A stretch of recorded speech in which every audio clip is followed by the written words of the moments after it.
Before the season even started for 2019, everyone just assumed that Vladimir Guerrero Jr. was going to win the American League Rookie of the Year pretty easily, and the same goes for Pete Alonso in the National League. But if we take a look at the stats, is that really the case? What's going on, guys? It's Fuzzy. Welcome back to yet another Major League Baseball video. I promise you guys, you are going to want to watch until the very end because we will be going through the American League and the National League. We're going to try and pinpoint who should win the Rookie of the Year. Is it going to be Vladimir Guerrero Jr.? Is it going to be someone like Fernando Tatis, or is it going to be someone that we didn't even know existed before the season started? So if you agree with me or disagree with me, or if you even think I forget anyone, let me know in the comment section down below. Also, if you're going to any sporting events, use code Fuzzy to save $20 off on SeatGeek. And without further ado, let's just jump into the video. The first player that I want to talk about is coming from the Tampa Bay Rays. Now, the unfortunate part about this guy is the fact that Brandon Lowe has not played in the second half because he has injuries and everything included, and it's just one of those things where if you cannot play in the second half, I don't think that you can win the Rookie of the Year regardless of how productive he was in the first half. And let me tell you guys, I had this dude on my fantasy team and he carried me to a few victories because in 76 games played, Brandon Lowe had 16 home runs and an 862 OPS. So when you're talking about second basemen, that is actually insane. And the fact that this guy made his first All-Star team that has not played in the second half, I would honestly say that he might be the #1 player if he had stayed healthy. But unfortunately though, durability does have to factor in, so Brandon Lowe, an amazing rookie season, but he is not going to win Rookie of the Year. In my opinion, the three most hyped prospects coming up in 2019 were Vladimir Guerrero Jr., Pete Alonso, and this guy named Eloy Jimenez. Eloy Jimenez, there were videos of him hitting baseballs in a home run derby, and the baseballs would literally almost break the lights out in left center field. You know how strong you have to be in order to do that? Now, the only thing is, just like Brandon Lowe, Eloy Jimenez is not going to win the Rookie of the Year award simply because he didn't get as many games under his belt because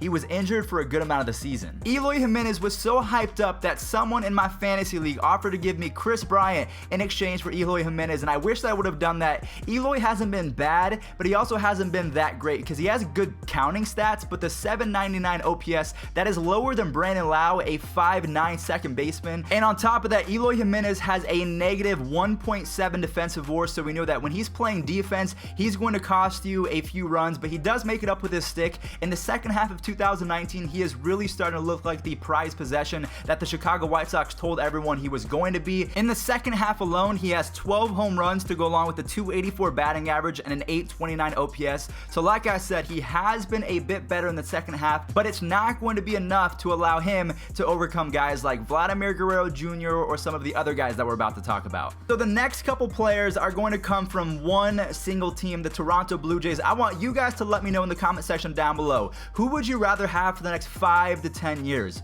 Bichette or Vladimir Guerrero Jr., because they're both rookies and they both have completely different ways of dominating the game of baseball. So we're going to break them down player by player and see who should win Rookie of the Year, or maybe there's someone else that's going to win. We're going to go ahead and start off with Vladimir Guerrero Jr. because he has played in way more games than Bichette. He has a 1.9 WAR in 114 games, and if we take a look at his stats within those 114 games, he has a 262 batting average with 15 home runs and a 781 OPS. He's also been playing very decent defense. Now, everyone said that Vladimir Guerrero Jr., he was being held back in the minors because his glove was so much farther behind than his stick, but to be honest, it's kind of balanced out. His glove is just as good as his stick now because his stick has been very average. Now, yes, I know Vladimir Guerrero Jr. is a baby and he has so many more years ahead of him where he has time to improve and really focus on his plate discipline. It was amazing this year at the Home Run Derby. I would know because I was there live watching this guy hit absolute moonshots. The fact that he hasn't really lived up to the expectations,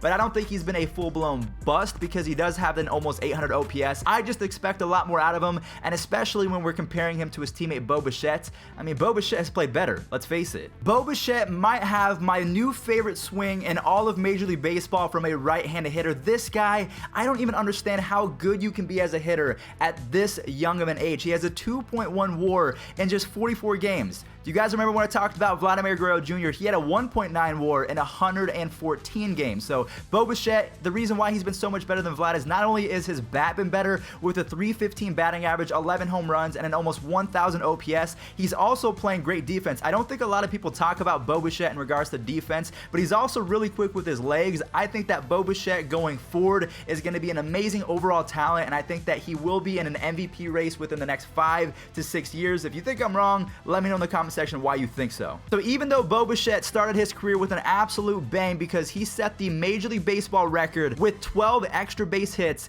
in his first 11 games, and on top of that, those 11 games were also a franchise record for a consecutive hitting streak to start a career for the Blue Jays. But the fact is, he's not been the best rookie. I am going to be completely transparent with you guys, and I have to say that I did not know that Yordan Alvarez was alive before the 2019 season, but I'm so happy that everyone has come to know who Yordan is, because this guy's an absolute savage. He reminds me of Carlos Delgado. He used to play for the New York Mets, and clearly Yordan Alvarez is on the same trajectory, because in his first 80 games, there was so much history that was made. He became the first player in Major League Baseball history, literally, since the game was created by Abner Doubleday. He was the only guy to have 16 RBIs in his first 12 games, and on top of that, he had 49 RBIs through his first 45 games, which surpassed Ted freaking Williams for the most RBIs through a hitter's first 45 games. Absolute madness what Yordan has done this year. With a .316 batting average, with 26 home runs, 76 RBIs, and a 1092 OPS in less than 300 at-bats, I think that Yordan makes the Astros a World Series favorite, and in my opinion, because of that, Yordan Alvarez is going to be your 2019 American League Rookie of the Year, above guys like Vladimir Guerrero Jr., Bichette, and the only other guy that might be able to compare to him with power, Eloy Jimenez. Oh my goodness, are you kidding me? This ball is on way out of here.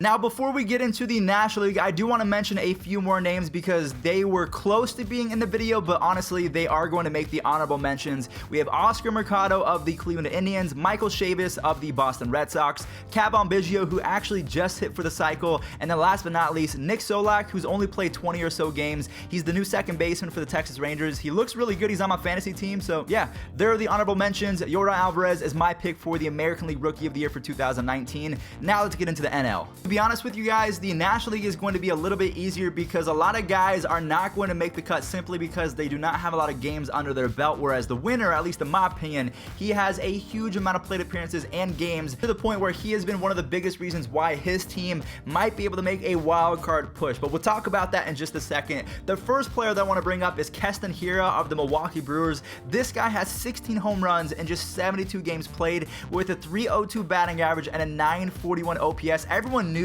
that he was going to be good, but I don't think anyone expected him to be this dominant this soon. And the reason why I say dominant is because Keston Hiura plays second base. When you have 16 home runs in less than 80 games and an almost 1,000 OPS from the second base position, you're putting up Robinson Cano prime numbers when he was playing for the Yankees. So when you're doing that, yeah, you're going to be in consideration for the NL Rookie of the Year, but in my opinion, he's not going to win it. We're going to talk about two rookies from the same team right now. We have Fernando Tatis Jr. and Chris Paddock of the San Diego Padres. Fernando Tatis Jr. was on his way to having one of the greatest rookie seasons in the history of Major League Baseball. Now, the only thing is, just like Brandon Lowe and a couple guys on this list, injuries really factored into it, which really just makes me think, how did Cal Ripken play almost 2,500, I think he even played more than that, games in a row? It just boggles my mind. But we're going to go ahead and stick to Fernando Tatis Jr. because in 334 at-bats, this guy had 22 home runs, 53 RBIs, 16 stolen bases, a 970 OPS,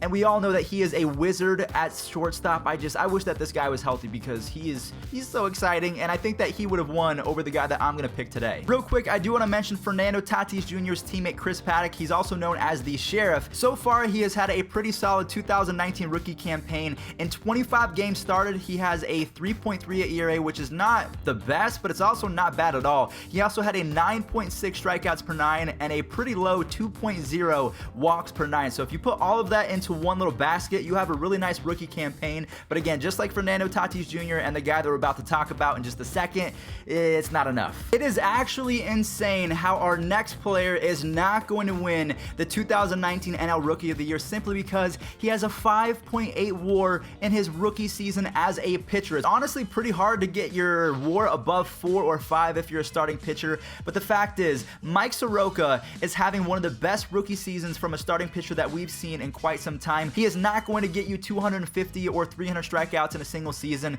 but he has a 2.57 ERA and he leads all of baseball in ERA+. That's just another factor to see how good you are as a pitcher, because ERA is good. There's also strikeouts per 9 and walks per 9, which he is not going to jump out you with his stats, but a 2.57 ERA and leading the league in ERA+.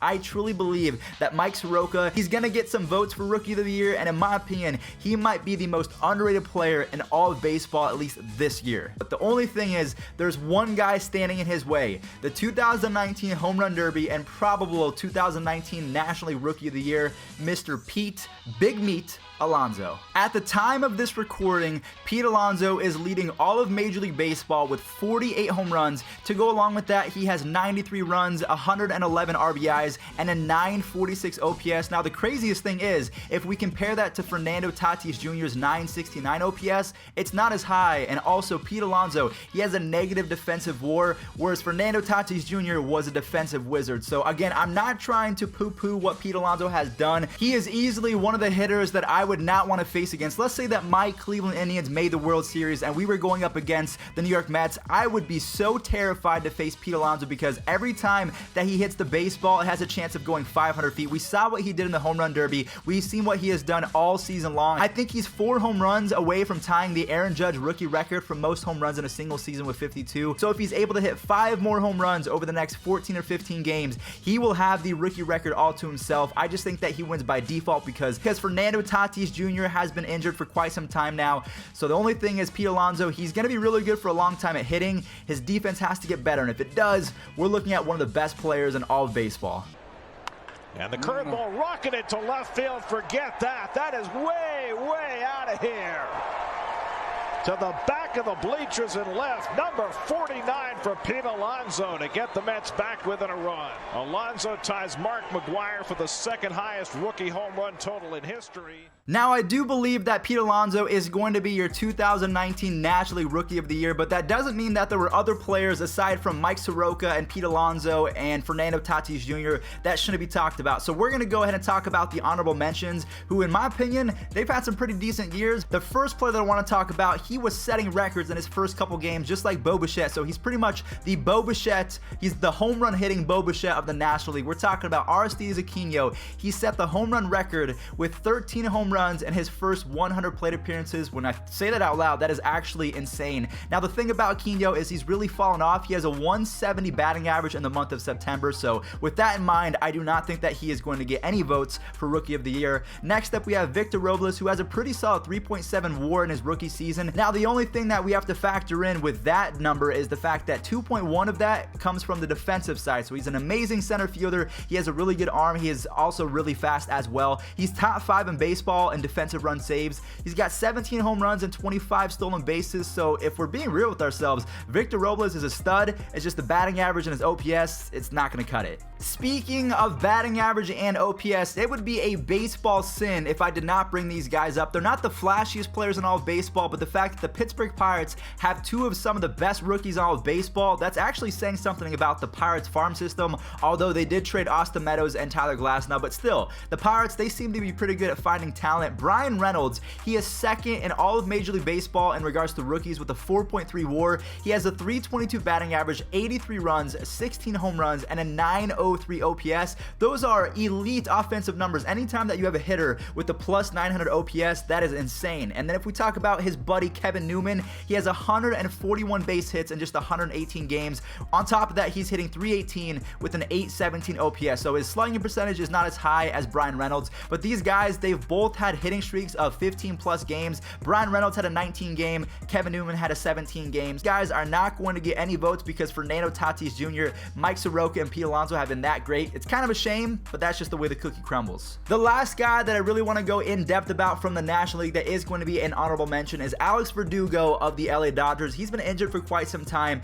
but in the 116 games that he was healthy, the guy had a 294 batting average with 12 home runs and an 817 OPS. So he actually tied Kevin Newman in. Now, the only thing is Alex Verdugo plays an insane left field. He has some range, he has pretty good speed, as well as he might have the best arm from any left fielder in all of baseball, because usually left field is where you put your worst fielder and your worst arm, but Alex Verdugo might be the exact opposite. He could be the Dodgers' best fielder and the guy with the best arm. I mean, if someone like Cody Bellinger wasn't alive, you know, he might be in the way of that. Two guys that I want to throw in real quick before the video ends are Mike Yastrzemski of the San Francisco Giants and Tommy Edmund, who 5 minutes ago, as I'm recording this video, he had a pretty nice outfield assist from right field for the St. Louis Cardinals. They're not going to get any votes, but I did want to mention them. So thank you all so much for watching. Let me know in the comment section down below, do you agree with me? The fact that Yordan Alvarez is going to be your 2019 AL Rookie of the Year, and then on the flip side, Pete Alonso wins by default because Fernando Tatis Jr. has been injured. Pete Alonso will be your 2019 NL Rookie of the Year. So let me know in the comment section down below. Let's have a conversation or two, and I'll catch you guys in the next one. Thank you all so much for watching.